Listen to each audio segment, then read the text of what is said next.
guys, welcome to Charity's Bubble. You see your number one channel. I am here. I have a few questions that I want to talk about, guys, but I don't like starting my video without thanking you guys for supporting me. I'm coming from school and subscribing to my YouTube channel. Guys, you guys are awesome for watching my videos, commenting. I also want to talk to you who hasn't subscribed to my YouTube channel. Kindly consider subscribing. We are growing, guys. I just took off my sweater because it's so hot in my car because it's cold. And so today I want to talk about several questions that people have asked so that we can see how to do them. Now, remember, when you watch my video, kindly like the video, make a comment. If you don't have a comment, make an emoji. All those go a long way, guys. All those go a long way. So today I want to talk about a few questions.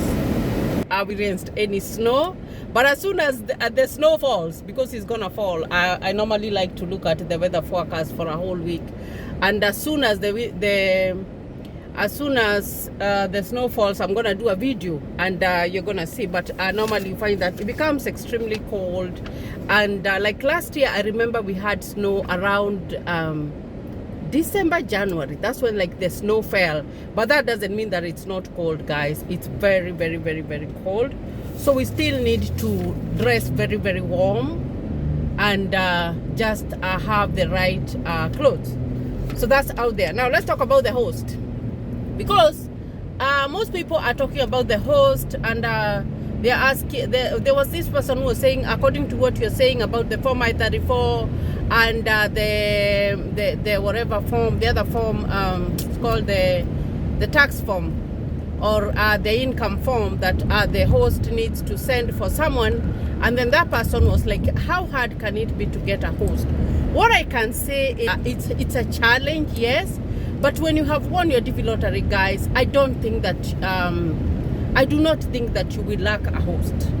That's what I can say. Let me put it that way, that as soon as you win your DV lottery, then we will move from there. We'll cross that bridge when we reach there.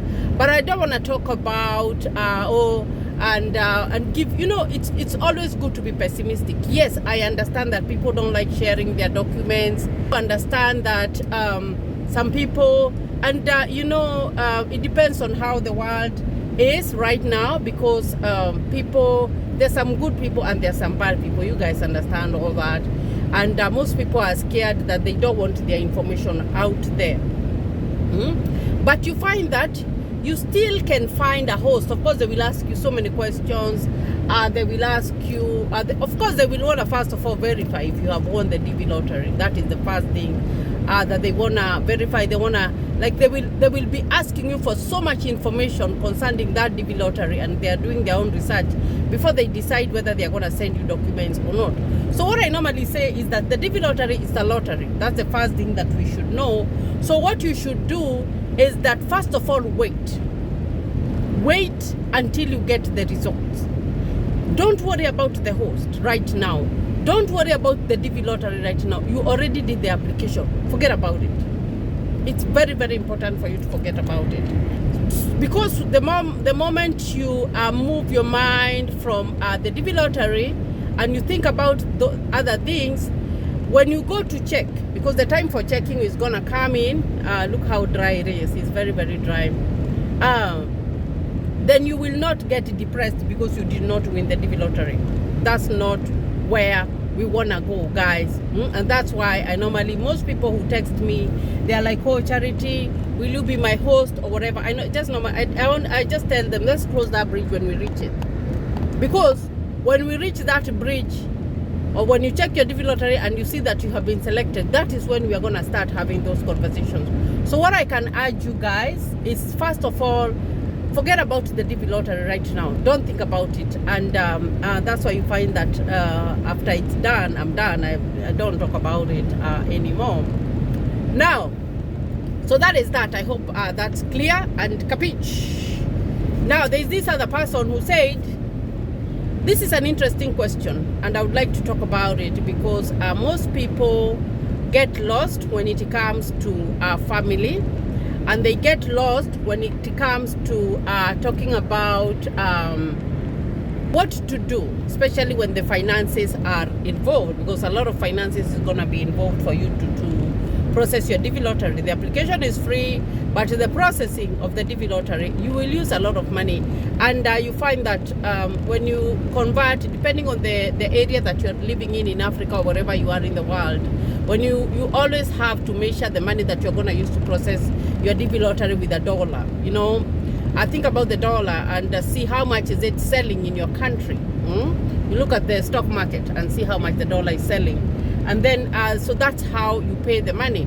Of course, let's assume it's like, so you say that maybe it's like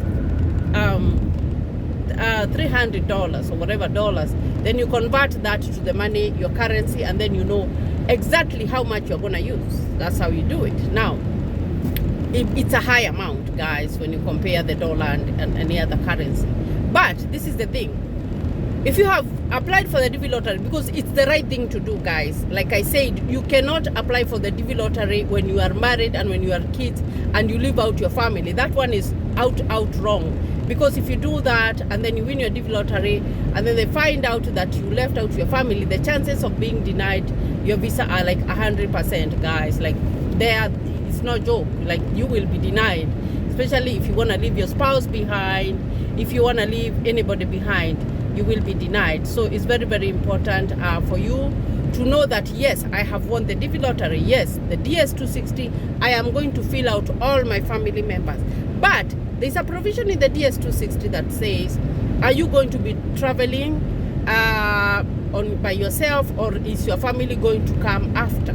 There's that place that you can select and say that you are going to travel alone, and then your family is gonna come back later.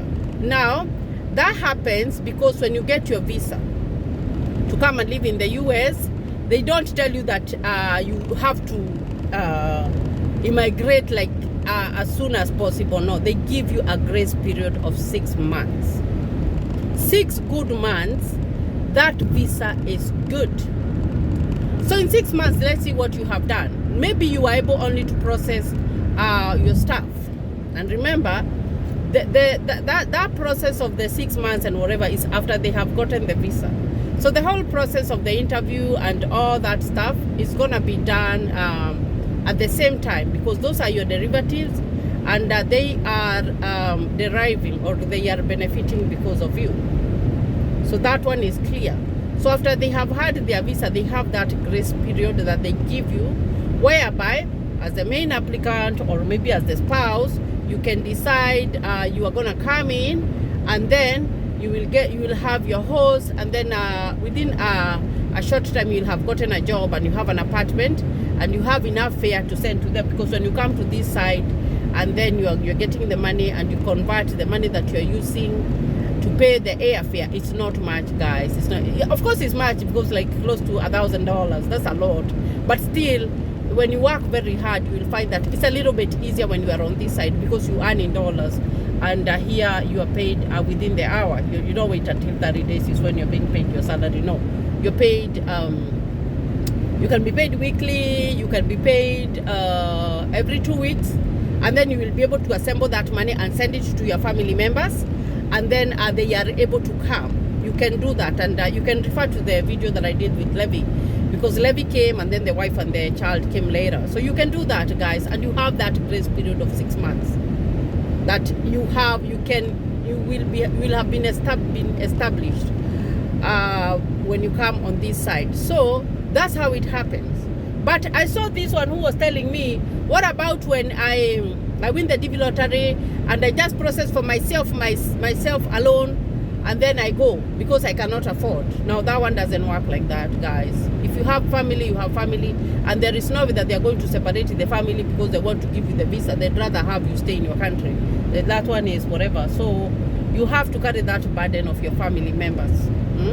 You have to come to carry that that one is, it's a must, guys, that you have to think about when you think about the DV lottery.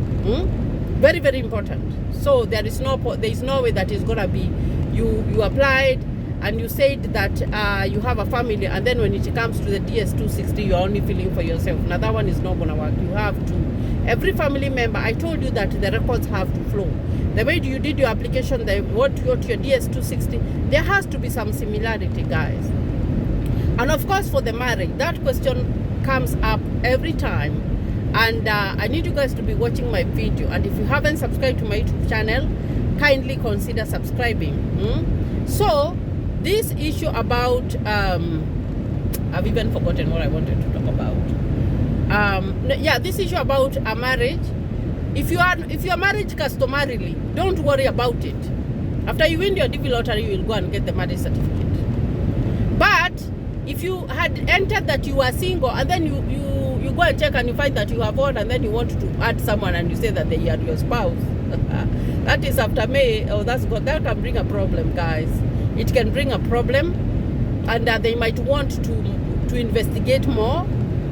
I'm not going to say that you're going to be denied 100%. Maybe you have your own valid reasons why you did that, but it might bring a challenge. That's what I can say, that it might be a challenge that you would have to face, and you would have to answer so many questions regarding that. So that one is very, very, like, that one is keen. You know, you have to be very keen on adding people there that were not there initially. Now, there's another one that, so I've talked about finding a house. So don't think about a house right now. But if you have won the DV lottery and you're struggling, then you can reach out and we can see what we can do. But remember, guys, it's, you know, you cannot tell someone that you won the DV lottery by word of mouth. No, you know, there was this person who was sending me, they were telling me, oh, Charity, and I like to talk about what's going on with people. So he was like, oh, I won the DV lottery. So I was like, and I need a house. I was like, all right, then that's fine. So I said to him, I need you to send me your information so that I can log into that website and verify if you have won the DV lottery. That person started giving me reasons, you know. They were like, oh, sharing my word. I was like, really? You do not want me to find out for myself whether you won the DV lottery? How am I supposed to help you? You see what I mean? Because I have to know, like, did you win the DV lottery, or are you trying to, are you telling a different story, you know? So you find that you will have to share, you know. If you need help, there's so many things that you have to part with, because you have to part with all that information. What's going on? When are you going for your interview? And all that. When did you get your 2NL? You know? Because as soon as when you get your 2NL and you have all that in order, like, you have to be communicating with that potential host so that they can know that it's true. But there is no way that it can be word of mouth. I'm looking for a host. No, like, there are steps before someone sends you their documentation. So it's very, very important for you to know that. But don't think about the host right now, guys. Like, don't think about it. Think about the host when you check and you find that you have been selected, because this is a lottery, and you might be selected or you might not be selected. And I would not be doing you justice if I told you to put your minds on the DV lottery until May. No, that's not fair. So remember to keep that in mind. Now let's talk about. I did a video with Francis, and he was saying that maybe if you are very rich. That is, if you are very rich, someone can rent a house here. But this is what he meant. He meant that he doesn't mean that you're gonna rent a house on the names of those people who have not come. No, that one cannot work. He meant that if he was to rent the house, he would rent the house on his name and sign the lease, because he's the one who has history. He's the one who they know. But for a stranger, no, that one doesn't work like that. And that is after you have your passport and everything. And then from there, after you have come in and everything, they would have to go back and talk with the tenant, whatever, because they would have told them this is what's going on, and these are the people who are coming to live and all that. But that can happen, yes, but because of the so many hurdles, and if you watched my video keenly, I still talked about it and said that host, and why it can be done, yes, but why it is not like advisable for you to do it is because when you come in, you are reliable on your host 100%. You're like that baby who has been born and they are reliant on their mother's milk, or they are reliant on formula. You will need help, guys. So it doesn't mean that because you have that apartment, your host is just gonna dump you there and leave. No, they will be there in the morning to take you, to give you a ride. They will be there to know when you have gone for your driving lessons. They will be there even to take you to go and do your driving test, because you have to do your driving test, guys, before you are allowed to drive a car here in the US. You have to do a driving test and pass the test. They will be there even to take you to get your social. So it can be done, but it has so many hurdles. So the best thing is go and stay with your host. Then from your host, you will branch. After you have known how to drive, you are independent. You can drive from point A to point B. Number 2, you have your documents. You have a job. And that is something that can take within less than 3 or 6 months. But remember, still you will need your host when you're going to rent an apartment because of history. Sometimes they want to know the history of a person, the credit of a person. Do you have a stable job? Do you have all that? And that is why you find that most of the time when you go to rent an apartment, your host will be your like your core renter. Their name will be there. That's what we did. I remember when we went to rent an apartment, my husband had already gotten a job, but they couldn't give us the apartment because we didn't have history. So what we did, our host was kind enough to let his name to be on the lease. Because here you sign a lease. A lease is whereby you say that you're going to live in that house for 1 year and nothing is going to change. So if you decide that you're going to move out before the lease is finished, then you are fined because you signed a document. And that document is notarized. So it's very, very important for you to know that. So I don't want to put the mindset that you're going to be able to, someone is going to do that for you. Yes, they can, but there are still so many things that you are still reliant on your host that you will not be, like, it can be done, but it's not appropriate. You understand what I mean? So that is that. And still, until you have good, so maybe if you have stayed for that whole year, then your host can get out of the lease and it can be you and your family. You see what I mean? So many dynamics play into it. Now, there was another person who was asking me about buying a house. Now you find that you can't just come in the US and buy a house just like that. No, even if you have your cash, like cash, they will want to do some criminal history, background history, to know whether you are a criminal or whatever. Because you find that here, let's assume like you are, let me look for a bad crime that you have to report yourself. Let's assume like you are a child molester. If you're a child molester here in the US, normally what happens is that when you go to court and everything, the judge tells you to go and register yourself that you are a child offender. So when people are looking up, they will see that there is a child offender over there, there is a child offender over there, there is a child offender over there. So without a good history, I'm not even talking about the money that you have, without a good history, you find that it will take, you will not be able to buy, like, just come and buy. Because they want to know, yes, you have the money. What kind of person is that house being sold to? I hope you understand what I mean. So, yes, the money you have it, but what kind of person are you? So they will have to consider that. So you find that is why you come, you stay, you get a job.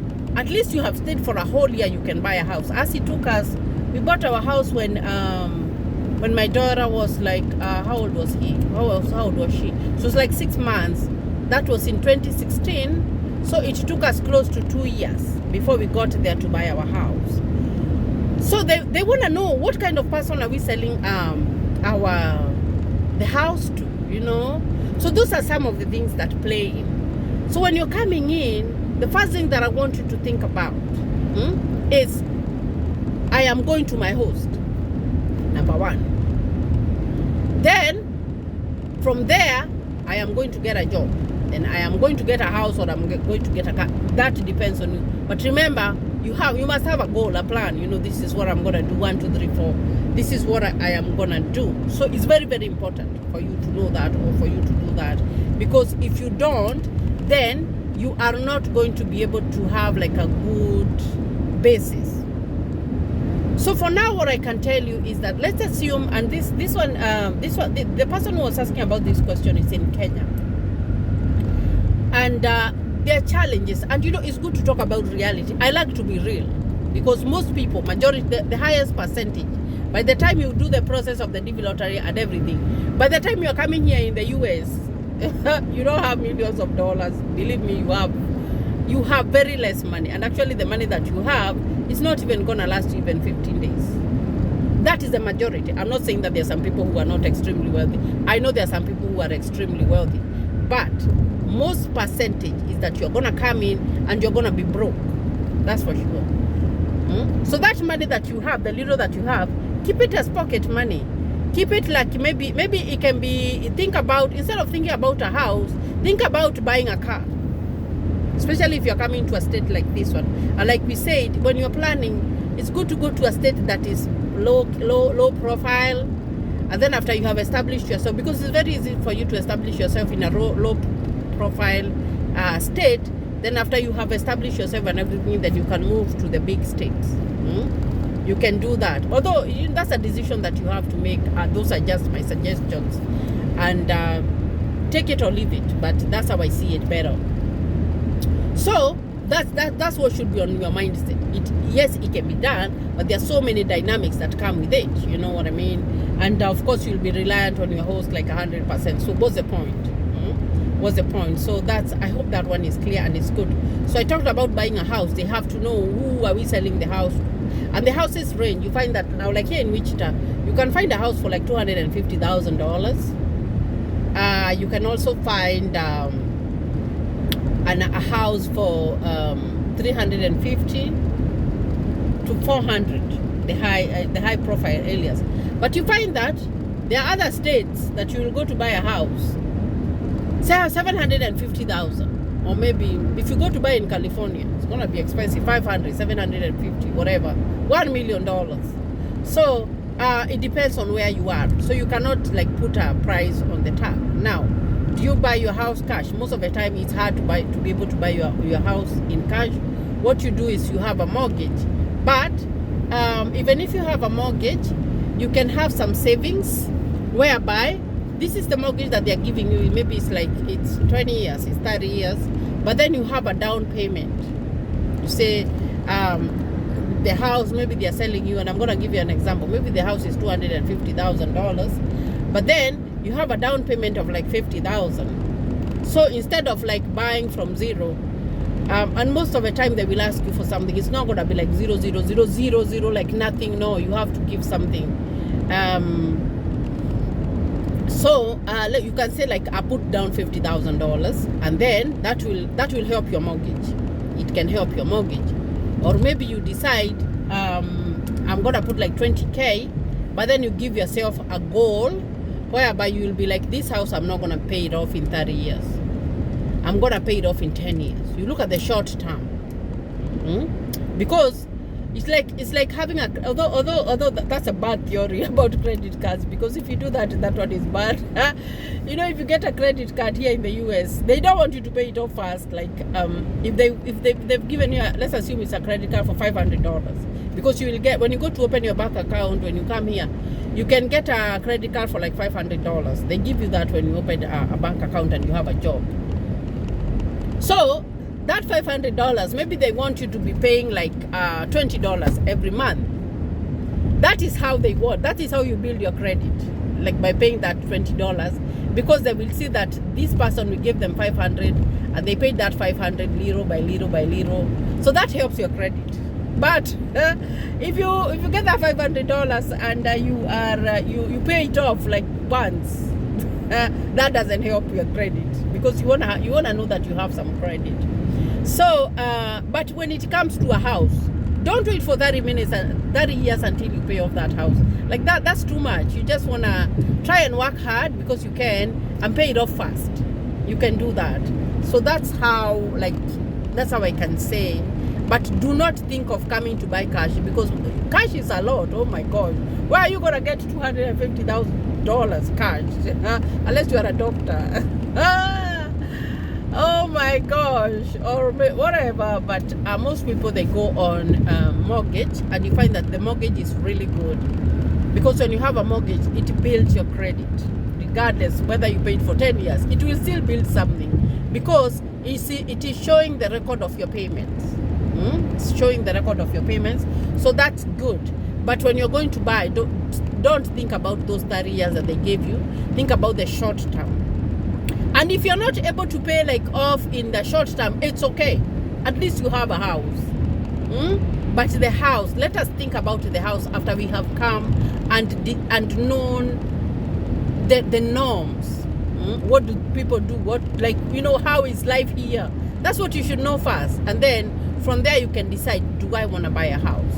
Because, you know, I was having this conversation with someone, and they were like, most people don't like having their own house, because when you have your own house, the responsibilities are many as compared to the apartment. Because if you rent an apartment, something like if you want to mow the lawn, that's none of your business. It's the landlord who has to do that. If something is broken in the house, it's the landlord who will come and fix. If a sink is broken, if all that is broken. But if you are the landlord, like you own the house, then if anything breaks, then it's on you. Which is yes, it's debatable. There's some people who debate like that. But for me, I'd rather, if my sink is broken, and maybe Francis thinks about on how he's gonna fix it. Of course, someone might say I have an advantage because my husband is very handy in all that stuff, and maybe someone else doesn't have those resources. But still, I think owning is good. Owning something is good, because you're paying off your mortgage to own. You're not paying off your rent, and then 20 years later, 10 years later, you've been in that apartment for 10 years, and then you just move from there, and then you go to another apartment. That's how I see it. But for me, like, because you'll hear all those reasons. People have so many reasons. They'll be like, oh, there's no need of buying, because when you buy, you're gonna, if anything breaks, it's upon you, and if you don't fix it, then you are the one who have the problem. But then you can get still a nice house, which is rental, and you don't have to worry about anything breaking, because of course labor is very, very expensive here in the US. Like labor, oh my gosh, labor is very, very expensive, and that is why even before you come, you should think about doing something like technical courses. They are good, very, very good. If you really don't want to go to school and do a white collar thing. Now, there's another guy who was telling me about a medical laboratory. Medical laboratory is a very, very good course, but what you do when you come here, what you're gonna do is that you have to go back to class, guys. You'll go to a college, you'll tell them, this is what I have specialized in. They will look at your transcript, and before you will not just come with those transcripts and just go and give them your hard copies to the school. No, you have to, they will refer you to a certain website, and then you will upload your documents on that website, and then that website is the one that sends the document to the school and tells them, this is the equivalency of the US school. This is what this person has done, and this is the equivalency of the US school. And then from there, you're going to be given an advisor, and then the advisor is going to let you know this is where you start. Of course, you'll have to do an entrance exam, and then the entrance exam is going to pace you. Like they will decide these are the classes that you can do depending on your performance. Now that's how it's done. But if you have done medical laboratory, you are a nurse, you are whatever, you have to come and go to a little bit of some school, or maybe do some tests. Especially if you're a nurse, you have to do a test. If you're a doctor, of course you'll have to go back to school and learn some things. Like that's like that one you have to. And if you go Google whatever, you will see the classes that you can do, so that you go to the next level, and then you will do the board exam, and then you will be certified. Because here you have to practice with a license. You can't practice here without a license. Like that one is a no. You can't do that. You can practice without a license. And the other one was asking about kids. When you come with kids, there is no problem. It doesn't matter what time they have come in. When they come in now, like soon, I told you guys there's someone that I am waiting for, and I'm gonna host them. And what I will do is that the first thing that they do when they come with their child, we are going to take that child to school, because school is running and they have the right papers and everything. So what we do, we just go. I will take you. Normally, you take your kids to your school area, your district area. So, and the district area goes with your address. So next to your address, there is schools around there, and that is where you are gonna take your child. So don't worry about school. And school depends. You can either take them to a public or a private school. Depends. It doesn't matter wherever you take them, so long as you are teaching them the right ways of God. And I know I'm not watched by Christians alone, so that's why I say it doesn't matter. It does not matter. But school is easy. If you are, school is easy. We just go, and the kids will be admitted. They do a test, and then they whatever. And most kids, like Eric, when he came and did his test to go to class, he passed. So it's not a challenge to the kids. No, it's easy, guys. Don't worry about school. And if it's summertime, if they come at summertime, they'll just stay for 3 months for summer, and then when school reopens, they are going to be enrolled. Most of the time, enrollment can be done online. It depends. It just depends. So that one, I hope that one is good. Now, the last question that I'm going to talk about is, someone asked me, do we normally visit Kenya? Now, yes, we do, and we don't. My husband has gone back to Kenya twice, but I haven't been able to, because when we came in, I had 2 more kids when I came into the US, and of course I started going to school. And you find that if you are in school, it's going to be very, very, very hard for you to be moving from step A to step B or whatever, because now, like, when school closes is when you want to go to work and work a little bit and maybe get some money. So for me, I've never gone back, and I really miss home. But maybe after I'm done with school, I will be able to go back. But it's never a challenge. If you have come in here with a DV lottery, guys, it's not a challenge for you to go back home, because you will go and you will come back and nobody is going to ask. The people who don't come home, and that's why I tell you guys, you will know. If someone went to the US and it's been 20 years and they've never gone back home, you put a question there, mark there, because they know that if they leave US, they can never come back. Like, kapich, you can't come back. So that's why they don't come home. But for me, that's why I haven't left. But my husband is more flexible. He's been able to go back 2 times, and that's good for him. But I plan to go. I don't like planning to the future, because sometimes you will plan to the future and then it doesn't work out.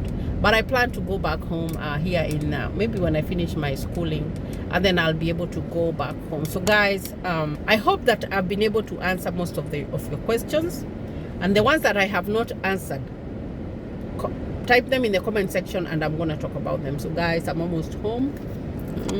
I'm on the shops area. I have left the place that looked like a desert.